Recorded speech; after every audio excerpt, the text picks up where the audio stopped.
మంచిర్యాల చెందిన ప్రజలందరికీ కూడా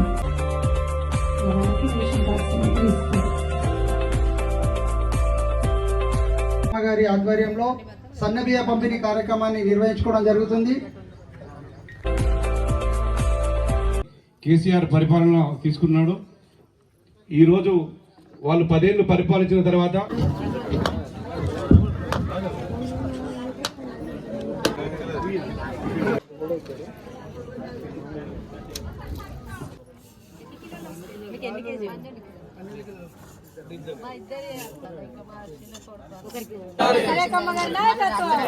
కాంగ్రెస్ పార్టీ కాంగ్రెస్ పార్టీ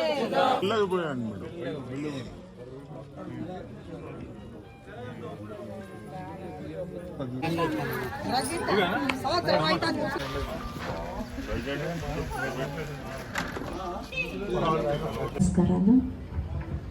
ఈరోజు మన గౌరవ ముఖ్యమంత్రి రేవంత్ రెడ్డి గారు తెల్ల రేషన్ కార్డు మీద సన్న బియ్యం అందిస్తామని చెప్పడం జరిగింది.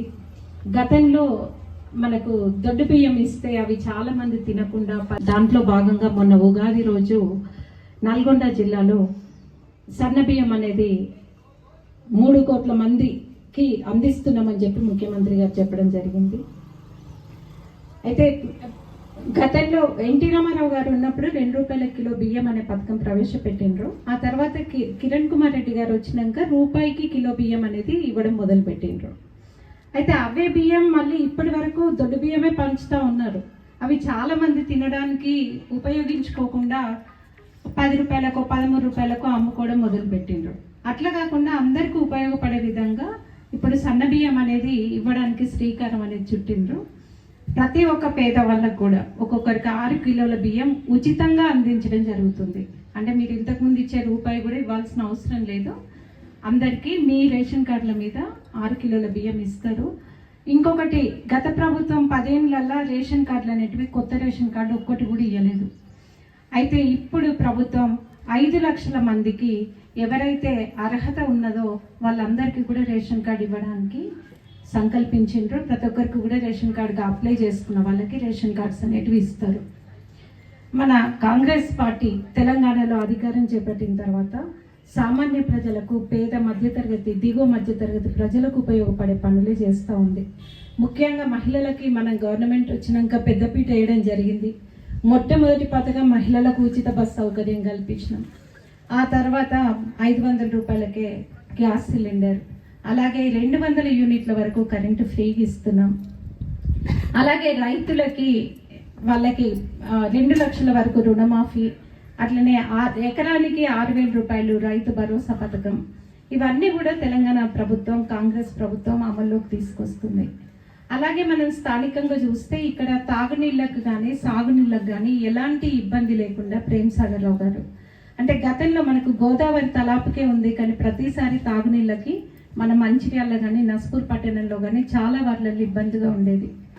అయితే ఎల్లంపల్లి నీళ్లు ముందు మా ప్రజలకు, ఇక్కడ ఉన్న వాళ్ళకి నీళ్ళు ఇచ్చిన తర్వాతనే మీరు రాష్ట్రం మొత్తం తీసుకుపోండి అని గత సంవత్సరం ప్రేమ్ సాగర్ రావు గారు గట్టిగా హెచ్చరించడం, ఇక్కడున్న ప్రతి వార్డులో కూడా ఎవరికి కూడా నీళ్లు, మంచినీళ్ళు అనేటివి ఇబ్బంది రాకుండా నీళ్లు సప్లై చేయడం అనేది చేస్తున్నాం.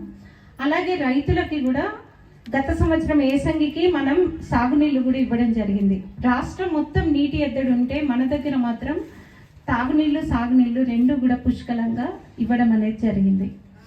అలాగే ఇప్పుడు రోడ్లు విస్తరణ కూడా మనం చేస్తున్నాం. ఇంతకుముందు మన పాత మంచిర్యాల మీద దృష్టి పెట్టమని తుమ్మల నరేష్ అడిగారు, తుమ్మల నరేష్ గారు. ఇక్కడ ఒకటి ముల్కాల దగ్గర నుండి అంతర్గం బ్రిడ్జ్ ఏదైతే అది క్యాన్సిల్ చేసేసి ముల్కాల దగ్గర నుండి బసంత్ నగర్కి తీసుకెళ్ళడానికి ఒక నూతన నిర్మాణం అనేది ఒకటి జరుగుతుంది. అలాగే దాంట్లో భాగంగా 6 లేన్ రోడ్ ఇక్కడ చేయడం అనేది మన మంచిర్యాల మెయిన్ రోడ్లో జరుగుతుంది. అలాగే అండాలమ్మ కాలనీకి రంగపేటకి వెళ్ళే రోడ్డు కూడా 100 ఫీట్ల రోడ్ అనేది వేయిస్తాము అని చెప్పేసి ప్రేమ్ సాగర్ రావు గారు చెప్పడం జరిగింది. అలాగే రాళ్లవాగు బ్రిడ్జ్ ఏదైతే ఉందో అది కూడా లేకుండా చాలా ఇబ్బంది పడుతున్నారు. రాళ్లవాగు బ్రిడ్జ్ నిర్మాణం కూడా చేయడం జరుగుతుంది. ప్రేమ్ సాగర్ రావు గారు అధికారంలోకి వచ్చిన తర్వాత ఎక్కడ ఏ సమస్యలు ఉన్నాయి అన్నది అంటే మేము గత 10 సంవత్సరాలుగా ప్రతి వాడవాడకి గడప గడపకి వెళ్ళినప్పుడు ఇక్కడ సమస్యల గురించి చెప్పడం జరిగింది. దాంట్లో భాగంగానే ముందు మన మహాప్రస్థానం అనేది మంచిర్యాలలో మనకు గోదావరి ఒడ్డుకి అంతకుముందు దహన సంస్కారాలు చేసేవాళ్ళు. ఇప్పుడు అట్లా కాకుండా ఒక మహాప్రస్థానం అది నిర్మించుకొని ఇక్కడున్న సామాన్య పేద ప్రజలకైతే అది ఉచితంగా దహన సంస్కారాలు చేసుకునే అవకాశం కల్పిస్తామని ప్రేమ్ సాగర్ రావు గారు చెప్పడం జరిగింది. దాదాపుగా అందరు చూసే ఉంటారు, 4 ఎకరాల స్థలంలో మనం ఒక అత్యాధునిక వసతులతోని మహాప్రస్థానం అనేది నిర్మించుకున్నాం. అలాగే ఇప్పుడు ఒక సూపర్ స్పెషాలిటీ హాస్పిటల్ కూడా మనం ఐపీ చౌరస్తా దగ్గర ఒకటి కట్టుకుంటున్నాం. ఇంతకుముందు గతంలో గోదావరి ఒడ్డుకి మాతా శిశు హాస్పిటల్ కట్టడం, మామూలుగా అక్కడ ప్రతిసారి కూడా వర్షాలు వచ్చినప్పుడు గర్భిణులు, అప్పుడే పుట్టిన పిల్లలు, వీళ్ళందరూ కూడా బాలింతలు ఇబ్బంది పడడం జరిగింది. అయితే అట్లాంటి ఇబ్బందులకు స్వస్తి చెప్పాలని చెప్పి 300 కోట్లతోని 600 పడకలతోని ఒక సూపర్ స్పెషాలిటీ హాస్పిటల్, అందులోనే ఒక మాతా శిశు హాస్పిటల్ కూడా మనం ఇప్పుడు కట్టుకుంటున్నాం. అమ్మ, ఈ ప్రాంత ప్రజలకి ఎట్లాంటి ఇబ్బంది అనేది లేకుండా ప్రేమ్ సాగర్ రావు గారు నిరంతరం మీకోసం కృషి చేయడానికి సిద్ధంగా ఉన్నారు. ఇప్పుడు ఇంకొకటి కూడా, ఎవరైతే అర్హులున్న యువకులు, నిరుద్యోగ యువకులు ఉన్నారో వాళ్ళకి 3 లక్షల వరకు ప్రభుత్వం ఏవైనా ఉపాధి కల్పన కోసం లోన్ అనేది ఇవ్వడం జరుగుతుంది. దాంట్లో బీసీలకైతే 60% రాయితీలు ఉంటాయి, ఎస్సీ ఎస్టీలకైతే 80% రాయితీలు ఉంటాయి. అర్హులైన వాళ్ళందరూ కూడా దానికి అప్లై చేసుకోవాలి. అయితే ఇది ఏప్రిల్ 5th వరకే లాస్ట్ డేట్ అని ఇంతకుముందు చెప్పిండ్రు. అయితే ప్రేమ్ సాగర్ రావు గారు చాలా మందికి కూడా రేషన్ కార్డులు లేక కుల ధృవీకరణ సర్టిఫికెట్లు కానీ ఇన్కమ్ సర్టిఫికెట్లు కానీ తీసుకోవడానికి లేట్ అవుతుందన్న ఉద్దేశంతో ప్రభుత్వ పెద్దల దృష్టికి తీసుకురావడం, అలాగే బట్టి విక్రమార్క గారు ఏప్రిల్ 14 వరకు మీరు అందరు కూడా అప్లై చేసుకోవచ్చు అని చెప్పడం జరిగింది. అంటే సాధ్యమైనంత వరకు ఉద్యోగ ఉపాధి కల్పన అనేది పేద మధ్యతరగతి వర్గాల వారికి అందించాలి అన్న ఉద్దేశంతోనే ప్రభుత్వం పథకాలన్నిటివి చేపడుతుంది. మేము కాంగ్రెస్ ప్రభుత్వం ప్రజా సంక్షేమానికే పనిచేస్తుంది. ముఖ్యంగా ప్రేమ్ సాగర్ రావు గారు మీ అందరికీ పెద్ద ఎత్తున ఆయనకు భారీ మెజార్టీ ఇచ్చి మీరు గెలిపించిండ్రు. మీ రుణం తీర్చుకోవడం కోసం మేము ఉన్నంతకాలం పనిచేస్తామని చెప్పి ఈ సందర్భంగా తెలియజేస్తున్నాం. అదేవిధంగా మొత్తం అన్ని మండలాల్లో వర్చువల్ గా ఈరోజు మన గౌరవ శాసకులు కుగా ప్రేమ్ సాగర్ గారి ఆధ్వర్యంలో, అదేవిధంగా జిల్లా కాంగ్రెస్ పార్టీ అధ్యక్షురాలు సురకమ్మ వారి ఆధ్వర్యంలో ఈ రోజు పాత మంచిర్యాలలో ఇక్కడ ప్రారంభించడం జరుగుతూ ఉంది.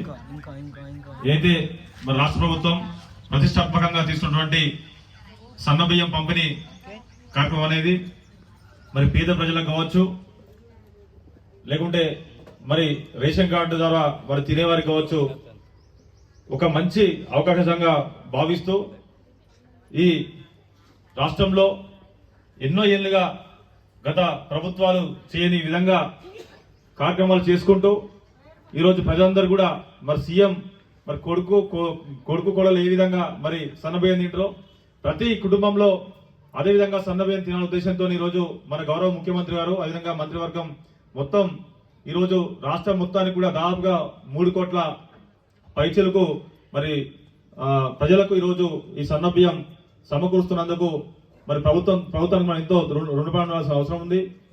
అదేవిధంగా మరి సన్నబియ్యం పక్కదారి పట్టద్దు, ఇంతకుముందు అన్న చెప్పినట్టుగా అమ్ముకోవద్దు. ఎందుకంటే ఈ బియ్యాన్ని మరి అమ్ముకుంటే ఇటు మహారాష్ట్ర దాటిపోతుంది, లేకపోతే ఇటు తమిళనాడు కావచ్చు, కర్ణాటక కావచ్చు, అటు చాలా మంది మరి అమ్ముకొని మరి కేవలం 10-15 రూపాయలకే అమ్ముకునే సందర్భాలు రాబోయే రోజులలో మరి ఏదైతే మరి రేషన్ బియ్యం మరి తరలిపోకుండా చూసుకునే మరి బాధ్యత కూడా విజిలెన్స్ వారు కూడా దీని మీద స్ట్రిక్ట్ గా ఉందని చెప్పేసి ఇటు డీలర్లా కావచ్చు, ఇటు మరి ఎవరైతే మరి దొంగ బియ్యం లెక్క అంటే అమ్ముకునే రోజు మరి పేపర్కి వస్తున్నది దొంగ బియ్యం పట్టుబడిందని చెప్పేసి ఇవన్నీ మరి కంట్రోల్ చేస్తూ ఈ రాష్ట్ర ప్రభుత్వం ప్రజలకే చెందాలనే ఉద్దేశంతో మరి సన్న బియ్యం అయితే అందరు తింటారనే ఉద్దేశంతో సన్న బియ్యాన్ని మరి ప్రవేశపెట్టినందుకు మరొకసారి ధన్యవాదాలు తెలియజేసుకుంటూ మన సురేఖమ్మ గారుల గురించి, అదేవిధంగా ప్రేమ్ సాగర్ గురించి చెప్పుకుంటే ముఖ్యంగా సరే ఇంతకుముందు మన నియోజకవర్గంలో మన మంచిర్యాల పట్టణంలో కావచ్చు ఎన్నో కార్యక్రమాలు మరి శ్రీకారం చుట్టి గతంలో ఎవరు చేయని విధంగా మరి అభివృద్ధి కార్యక్రమాలు చేస్తున్న మరి ప్రేమ్ సాగర్ గారు, అదేవిధంగా మనం పాత మంచాలు చూసుకుంటే చాలా మందికి తెలియదు. ఏదైతే సార్ గెలిచిన వెంబడే దాదాపుగా రంగపేట కావచ్చు, ఇటు పాత మంచాలు కావచ్చు, 1 కోటి రూపాయల ఫండ్ ఇవ్వడం జరిగింది. అదే కాకుండా మళ్ళీ ఇప్పుడు డిఎంఎఫ్ ఫండ్ ద్వారా మళ్ళీ ఒక 50 లక్షలు ఇవ్వడం జరిగింది 2 వార్డులకు కలిపి. అదేవిధంగా మళ్ళీ టీయూ ఐడిఎఫ్క్యూ ఫండ్ ద్వారా దాదాపుగా 9వ వార్డుకు 1,50,00,000 రూపాయలను కూడా మళ్ళీ శాంక్షన్ చేయడం జరిగింది. అంతేకాకుండా మన పాఠశాలను గతంలో ఎప్పుడు హనుమంతరావు ఉన్నప్పుడు 2000 సంవత్సరంలో మరి నిర్మించి కూర్చుంటే అప్పటి నుంచి ఇప్పటి వరకు ఆ అధ్వానంగా కనీసం టాయిలెట్స్ కూడా లేనటువంటి మరి బాత్రూమ్ కు ఒక 50 లక్షల రూపాయలు మరి వారు మరి కేటాయించడం జరిగింది. అంటే పాత మంచాల మీద వారికి ఉన్న ప్రేమ మనం గమనించవచ్చు. ఈ విధంగా అదే కాకుండా మరి ప్రైవేట్ పరంగా అంటే వారు వ్యక్తిగతంగా ఈరోజు మన ఆలయానికి కూడా 2 లక్షల రూపాయలు కేటాయిస్తే మీరు అందరూ చూసి ఉంటారు. దాని చుట్టూ మరి రైలింగ్ లో పెట్టినాం. గుడి చుట్టూ రైలింగ్ డబ్బులు కూడా పెద్ద ప్రేమస్వరావు గారు సురేఖమాలు ఇచ్చినాయి. అంటే మన పాత మంచాల మీద వారికి ఉన్న అభిమానం కావచ్చు, ప్రేమ కావచ్చు, వారు ఎల్లవేళ మనం చూపెడతా ఉన్నారు. ఇదే దృష్టిలో పెట్టుకొని మరి ఇంతకుముందు మన పాత మంచాల్లో ఎంతో మంది నాయకులు ఎదిగారు, నాయకులు ఉన్నారు, ఎమ్మెల్యేలు అయ్యారు, చైర్మన్ అయ్యారు, కానీ మాటకే మరి పరిమితమైన తప్ప చేతల వరకు రాలేకపోయారు అని చెప్పేసి తెలియజేసుకుంటూ మళ్ళీ ఎక్కడెక్కడ రోడ్లు లేవు, ఎక్కడెక్కడ మరి డ్రైనేజీలు లేవో, ఎక్కడెక్కడ ఏది అవసరం ఉందో అన్నిటికీ పెద్ద ప్రేమస్వరావు అడగంగానే మనకు డబ్బులు ఇస్తూ మరి పని చేపిస్తున్న సందర్భం. వారికి ఏదైతే ఈ మంచాల గురక మీద ఉన్నటువంటి మరి ఆ అభివృద్ధి మీద ఉన్నటువంటి మరి విజన్ ఇంత ముందు ఉన్న నాయకులకు లేదు, అది రాబోదు అని చెప్పేసి తెలియజేసుకుంటూ ఇంకా చాలా కార్యక్రమాలు మన ఊరికి చేసేట్టు ఉంటాయి కాబట్టి అమ్మ సురేఖమ్మ గారికి మేము విన్నవిస్తూ త్వరలో మా పాత మంచాలను ఇప్పటికి కూడా పాతగా ఉన్నది, ఆ పాత పోయి కొత్త మంచాలు కలిసేటట్టు మాకు ఫండ్స్ కేటాయించాల్సిందిగా అమ్మ ద్వారా మంచాల పట్టణ నాయకులు అందరికీ కూడా పేరు తర్వాత తెలుస్తూ